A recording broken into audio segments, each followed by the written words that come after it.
Y'all familiar with the unit road system? Everybody? Okay, so apparently there's been some discussions around Lavaca County about changing the way you guys do roads. I'm not from around here, so I'm guessing on that. So what I'd like to do is open this up to each one of you to discuss whether you believe that commissioners, a strong commissioner form of government, which is the commissioners having total control over their roads in their precincts, utilizing the budget given to them is a proper way, or would you be open to a unitary road system which allowed pooling of all resources and machinery under a county engineer? So I'm gonna start with the gentleman in the middle, Mr. Seaver. Can't say ditto on this one. I know. Say it again? Since I just made that up, no. We're talking about a unitary road system, Right. unit road system.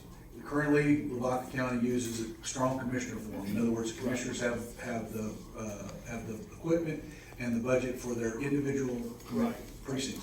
Would you favor that over a unitary road system where you can consolidate, or would you prefer? For right now, I would keep it the way it is until a person can really research from some other county what a unitary system does, and then go from there, because some precincts are drawing more money than others from oil and gas, and I know they would wanna consolidate all that into the whole county, is what I've been hearing, where it kinda needs to stay first and foremost where the roads are getting tore up the most. So I would keep it each precinct. Okay. Mr. Bates, I'm gonna go to you next because you are the commissioner, so I'm sure people would be interested in your take on this. Well, there's been a lot of discussions about the unitary equipment use and the distribution of labor. It would require an engineer or another type of commissioner, like one of us are trying to see. You would have probably better equipment, newer equipment, because you're combining everybody's funds. You're taking the road and bridge out of my precinct 3, which is $800,000 just on road and bridge alone, and giving it to someone else, and whatever other precinct is done. But I personally am against the unitary road use system.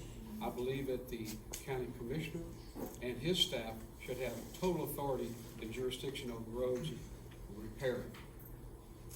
Thank you. Mr. Hacker, you wanna field this one? Try the best I can.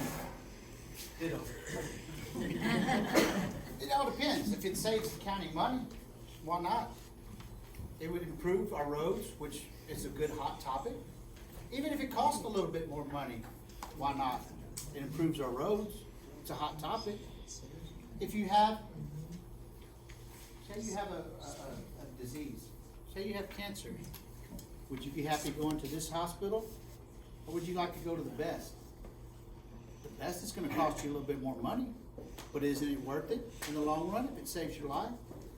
So you'd have to look at it, you have to weigh the options, definitely. You can't say, hey, this is what we're gonna do. You have to look and see what's gonna be best for the county. And that's kind of back on the previous question, it has to be what's best for the county. Nobody wants to spend any more money, but if you want your road improved, it's probably gonna cost more money. So it have to be something that would be, have to be studied very deeply and long, to make a decision on that. Thank you. Mr. Hacker? The unitary system, I understand it works well in a very large county where your commissioners are not on hand. They have a separate job, they come to court, make the decisions. Small counties with small budgets can't afford a unitary system. You can't afford a $150,000 engineer. And it just, from the studies, small counties, it does not work. And that's my understanding of the unitary system, what I've always heard from about this, a small county with a small budget can't afford, because Mark Yockel over here patches roads.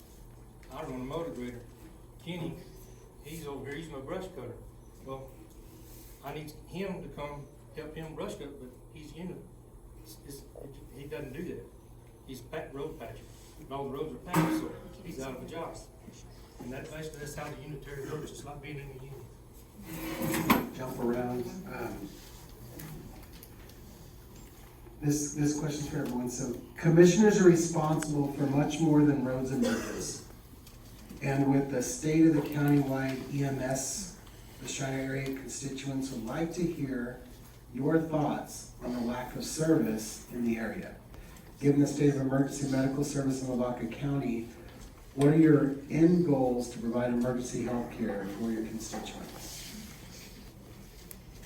And we will start with our current commissioner, we'll go that way. I'm good with single directions. And no ditto.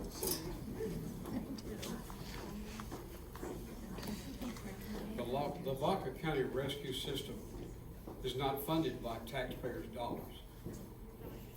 That system is funded by grants, donations, and private sector, as well as patients that they handle, or, paying the bills. So if you ride in an ambulance, you pay your bill, thus it goes toward that.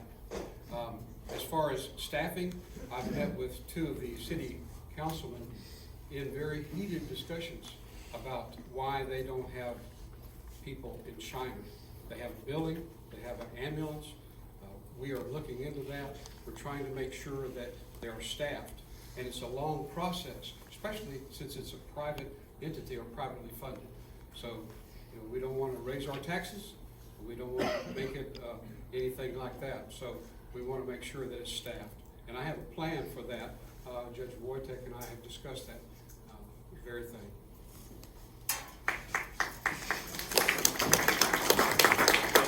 Emergency management I talked to in another county and a couple of councilmen in Shiner.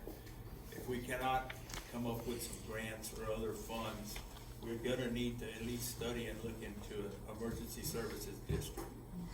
And that might jump up the sales tax a hair, but it shouldn't hurt. We put it to the people first. So, that's.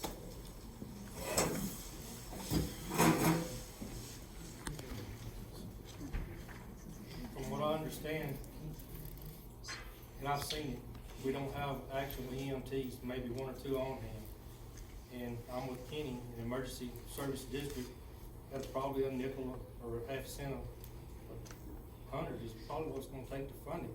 And if you want services, that's what it's gonna take. And I'm sorry, I hate taxes more than anybody in this world, you can ask my wife. But if I need it, I want somebody to come up there and actually shop me if I need it, not just give me a ride to the hospital and die on the way. I feel pretty passionate about this thing. And that would be the researches into the emergency district and see if we can't get that implemented so we can have the funds. Because with the grants we get, we don't have the funds to fund enough EMTs to have on staff in every place we need it. Thank you. Establishing an emergency service district in ESD, yes, it would cost more money in taxes. They could charge up to 10 cents on 100 on the value of your property, so it wouldn't cost that much.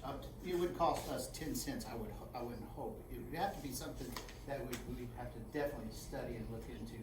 But I agree 100%. Our safety with law enforcement, our safety with firefighters, our safety with EMS is very important. And we do have a lack of the EMS in not just precinct 3, Lavaca County. Once again, Lavaca County has a lack of it, okay? So it's something that we definitely have to study and look into, and it probably would require taxes. 10 cents on 100, up to 10 cents on 100. One of my favorite topics, roads. Strategic planning for infrastructure is an important part of being commissioner. I hope you all agree with that. What are your short and long-term plans for improving the county roads in your precinct? How many miles of paved roads are in precinct 3 and miles of gravel roads? And describe how you would fill a pothole or grade a gravel road correctly. You guys got a minute, so just pick which of those questions you want to try. How about we go right in the middle with Mr. Ditto and you can start. Which one again? Kick 'em. Pick one? Oh, you can pick one of those, or several if you talk really fast. Okay, say them again real fast. Okay. What is it? Blading? Strategic planning for infrastructure is an important part of the commissioner. Right. Okay. So, the first questions. what are your short and long-term plans for improving county roads in your precinct? Short-term goals right now is use whatever budget we have to fix and repair what we have before we build any more new infrastructure roads. Next one. Okay. I'm gonna shoot through it quick. Describe how you would fill a pothole, grade a gravel road correctly. To fill a paved road or It says pothole, I can't tell you. Pavement, the way we do it, we don't have no problem with it. We order a premix solution where we, it's just coated rock and we fill the hole.